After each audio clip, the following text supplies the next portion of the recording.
Hi, my name is Bill and I'm with theelectricaldepot.com, and we're here today to demonstrate to you how to use the Deutsch HDT 48-00 crimp tool.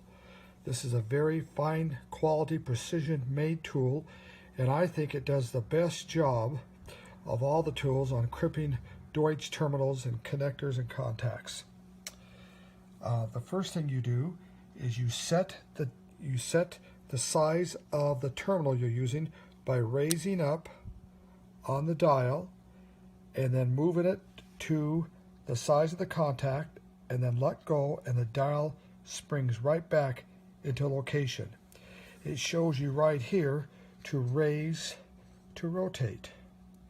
So we have set the right size for the contact we're going to crimp. One of the things you want to do is you want to loosen the nut on the tool. The green knob here sets the depth, raises and lowers the terminal inside the tool. You drop the terminal in. You want to make sure that the terminal is flush with the tool. Then you lock the nut back into place and you're ready to insert the wire for the crimp.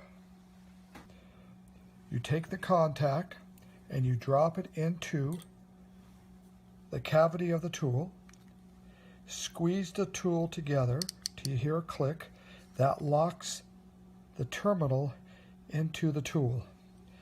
Take your wire, stick it into the terminal, and then squeeze the handle and let go. It springs back automatically, and you have a perfectly crimped connection. You want the crimp to be high on the shoulder of the terminal. If you're going to be crimping a lot of connections, you could take the pin and put it into the dial and lock it in place, and that'll keep the dial from slipping, so you have the same consistent crimp all the time.